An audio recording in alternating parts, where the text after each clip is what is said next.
I want to thank the council president for bringing this forward and doing this together. I just want to say that one of my staff members, my assistant chief administration officer, Jerome Fletcher, has MS, and that's one of the things you don't always know. And Jerome, I had to be in another meeting this morning, otherwise he would have been here, but he has an attitude that I think is important to keep in mind. Having MS doesn't keep you from doing what you want to do. I will add that Jerome is an avid golfer. You have to have a positive attitude, and yes, it's hard, and yes, it'll change you, but it doesn't have to define you. And I think Jerome's a really good example of people who have not let disease define them, but to continue to define their own lives and work around the limits that the disease creates, but they basically define what it is they're going to do and how they live their lives. And a lot of people are surprised when you find out that Jerome has an MS. It wasn't obvious to me either. So I just wanted to say we understand. We actually have an example in our office, and I think it's important that we do this work. It's a disease without a cure. But a disease with a lot of attention, and people, I think, are definitely putting the resources, are starting to put the resources in. And we do live in an amazing age of science, so there's a reason to be hopeful and optimistic.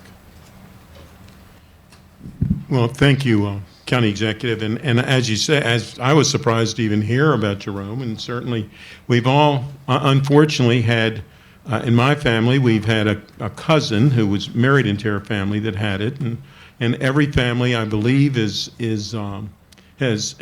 a relative or a neighbor that this has been affecting them. And basically, this entire proclamation speaks about that, so there's no need for me to repeat that. But I do think that it's very necessary to remember how many people work together to hopefully find a better life for everyone who does have MS. Seth? Yeah, thank you.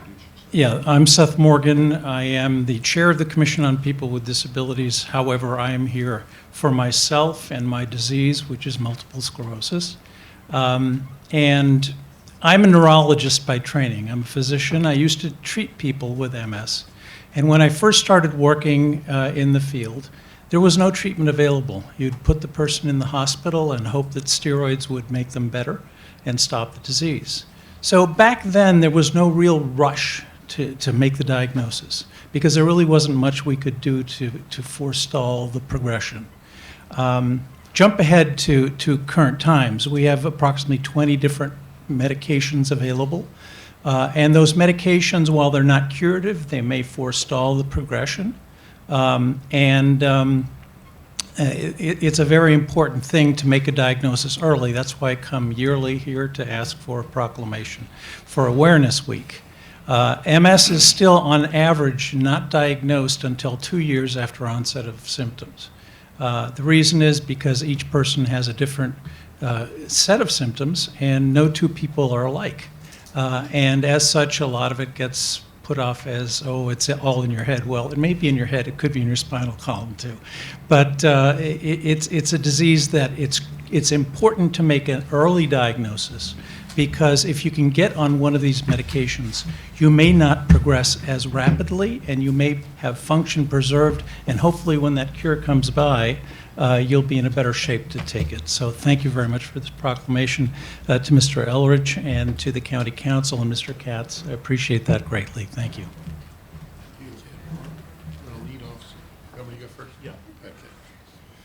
There's so much lighting down here. No. Whereas multiple sclerosis is a neurological disease of the central nervous system affecting nearly 1 million people in the United States, and is a debilitating disease affecting residents and their loved ones in Montgomery County, Maryland, to whom the National Multiple Sclerosis Society Greater DC, Maryland chapter provides educational and assistive support. And whereas multiple sclerosis generally strikes people in the prime of their lives, between ages 20 through 50, with the cause of this often debilitating and erratically progressive disease remaining unknown with no available cure currently, and whereas the National Multiple Sclerosis Society has been committed for more than 73 years to a world free of MS, heightening public knowledge of the disease, and being a driving force of MS research, relentlessly pursuing treatments and striving to find a cure, investing more than $1 billion in groundbreaking research with the goal of stopping MS in its tracks and restoring what has been lost, being the mission of the society and one that all Americans and residents of Montgomery County should support and. Why don't you finish up? Whereas Montgomery County, Maryland recognizes the importance of raising awareness of MS to assure timely treatment while striving to find the cause and cure for this disease, and expresses its appreciation for the dedication to this goal that the National Multiple Sclerosis Society, Greater DC, Maryland chapter has shown as it strives to create a world free of MS. Now, therefore, do we, Mark Elrich as County Executive and Montgomery County Council President Sidney Katz, do hereby proclaim March 8th through 14th, 2020 as MS Awareness Week, and do commend the observance to all our residents. We encourage everyone to learn more about multiple sclerosis and what they can do to support individuals with MS and their families. Would my colleagues like to join us for a picture, please?